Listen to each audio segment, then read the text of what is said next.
Nueva Biblioteca del Niño Mexicano. Humboldt en México, el tesoro desenterrado. Por Ana García Bergua. Durante los 3 siglos en que México estuvo bajo el dominio español, se le llamó Nueva España.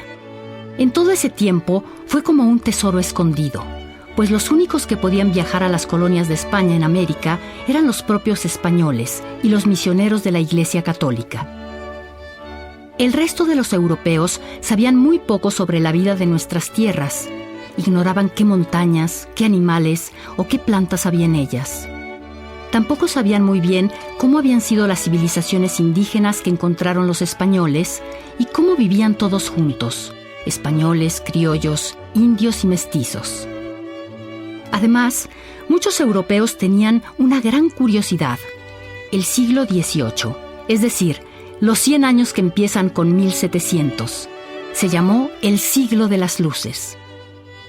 Entre otras cosas, porque a los europeos les entró un gran afán por conocer el mundo. Fue entonces cuando, por ejemplo, se inventó la enciclopedia.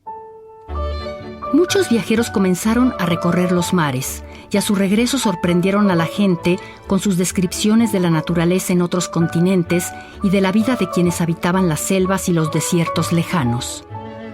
Así, en lugar de ver televisión o ir al cine, como lo hacemos hoy, muchas personas se entretenían leyendo relatos de viajeros. Fue uno de estos viajeros quien se encargó de difundir al mundo las maravillas de la Nueva España. Era alemán y se llamaba Alexander von Humboldt. Había nacido en Berlín en 1769. Cuando llegó a México tenía 34 años. A esa edad ya era todo un sabio. Le apasionaba viajar y explorar tierras lejanas, en parte porque era un naturalista, es decir, un estudioso de la naturaleza. A Humboldt le interesaba saber cómo era todo, desde las estrellas en el cielo hasta las profundidades de la tierra, pasando por los mares, las plantas, las rocas y los animales. Había viajado a Sudamérica con un amigo suyo, también naturalista, el francés Aimé Bonpland, y juntos desembarcaron en Acapulco en el verano de 1803. Cuando viajaban, los seguía una caravana de ayudantes que cargaban todo tipo de cosas. Además de ropa para varios meses, así como libros y cuadernos, llevaban brújulas, telescopios, microscopios, balanzas, barómetros y termómetros, entre otros instrumentos de aquella época que ahora te parecerían de lo más curioso, pues estaban hechos de madera y metal. Apenas estaba estudiando la electricidad.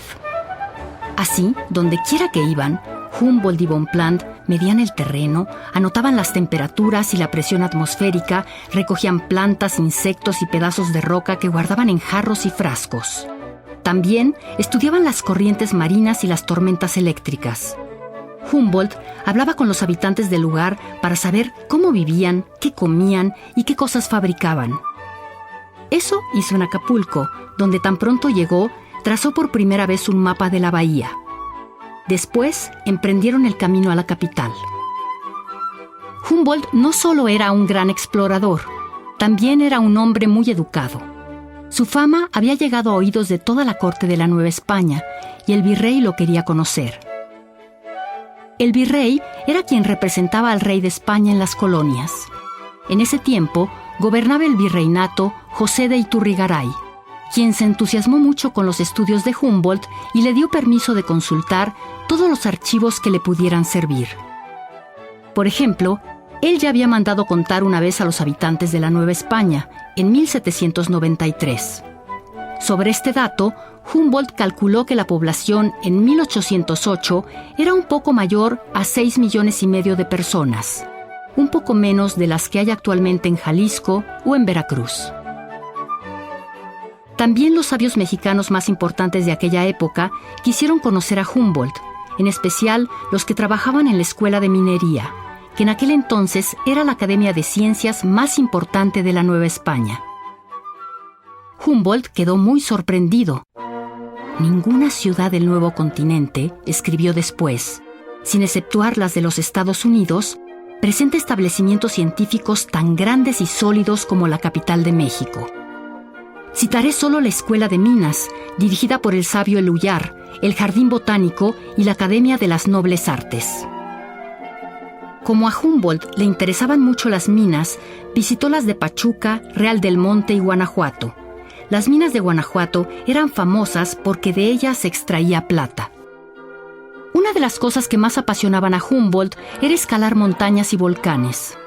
En esa época no había tanques de oxígeno y escalar montañas era arriesgado. Él ya había escalado el volcán del Chimborazo en Ecuador, que es altísimo, de modo que en cuanto supo que en Michoacán había nacido un volcán hacía 40 años, el volcán del Jorullo, corrió a verlo. Luego contó en sus escritos que cuando estuvo ahí, el volcán estaba rodeado de innumerables conos pequeños todavía humeantes, es decir, que estaba en actividad. También escaló el Cofre de Perote. No subió al Popocatépetl ni al Iztaccíhuatl, pero con sus instrumentos pudo calcular qué altura tenían. Algo que dejó a Humboldt muy impresionado fue conocer cómo eran las antiguas culturas mexicanas. Imagínate que en 1790 se encontraron enterradas, bajo la Catedral de la Ciudad de México, las grandes piedras del calendario azteca y la Coatlicue. Hoy el calendario está muy bien cuidado en el Museo de Antropología, pero en aquel entonces estaba en la calle apoyado a un lado de la catedral, para que la gente lo viera. Los estudiosos de entonces llevaban algunos años tratando de descifrar su significado. Humboldt enseguida se ofreció a ayudar, pues sabía mucho sobre el lenguaje de jeroglíficos de otras culturas antiguas, como la egipcia. Y pidió que desenterraran a la Coatlicue para poder estudiarla. Estas esculturas lo hicieron darse cuenta de la antigüedad y el refinamiento de las culturas indígenas mexicanas. En total, Humboldt y Bonpland pasaron en México cerca de un año. Recorrieron una buena parte del país, de la costa del Océano Pacífico a la del Golfo de México. Su visita terminó en Veracruz, donde se embarcaron hacia La Habana en la primavera de 1804. De ahí pasaron a los Estados Unidos y finalmente regresaron a París, donde los recibieron con honores y les hicieron grandes fiestas. Ya instalado en la capital de Francia, Alexander von Humboldt se sentó a escribir acerca de sus descubrimientos. El libro que escribió sobre México se llamó Ensayo político sobre el reino de la Nueva España. En él hablaba de toda la riqueza de México. Por ejemplo, escribió: el reino de la Nueva España, bien cultivado, produciría por sí solo todo lo que el comercio va a buscar en el resto del globo: azúcar, cochinilla, cacao, algodón, café, trigo, cáñamo, lino, seda, aceites y vino. Suministraría todos los metales, sin excluir el mercurio. Sus maderas de construcción y la abundancia de hierro y de cobre favorecerían los progresos de la navegación, bien que el estado de las costas y la falta de puertos en el Golfo oponen obstáculos difíciles de vencer. En su libro, Humboldt describió las piedras labradas y las construcciones arqueológicas como verdaderos tesoros. No se quedó atrás a la hora de detallar la riqueza natural de la Nueva España, su vegetación, su fauna, las minas de plata, que por ser su especialidad estudió con gran interés, sus elevados volcanes, su variada geografía, la belleza de las ciudades.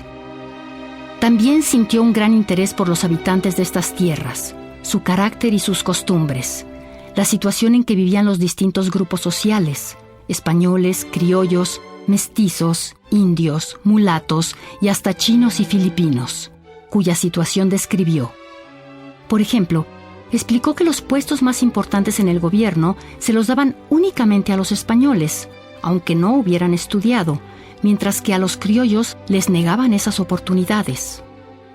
Los criollos eran los descendientes de los españoles nacidos en México. Sus tatarabuelos, sus bisabuelos, sus abuelos y sus papás habían nacido en México, así que eran mexicanos. Y ya no se dijera de los mestizos o los indios. Mira lo que dijo Humboldt. La población de la Nueva España se compone de 3 clases de hombres, a saber, de blancos o españoles, de indios y de castas. Yo considero que los españoles componen la 10ª parte de la masa total. Casi todas las propiedades y las riquezas del reino están en sus manos. Los indios y las castas cultivan la tierra, sirven a la gente acomodada y solo viven del trabajo de sus brazos. De ello resulta entre los indios y los blancos esta oposición de intereses, este odio recíproco, que tan fácilmente nace entre los que poseen todo y los que nada tienen, entre los amos y los esclavos. El libro de Humboldt fue muy leído en Europa y en América. En una época en que en toda América soplaban vientos de libertad, contribuyó a afianzar el sentimiento de que México, con la enorme riqueza de una cultura propia y antigua, así como de una naturaleza variada y espléndida, debía liberarse de la corona española para convertirse en una nación independiente.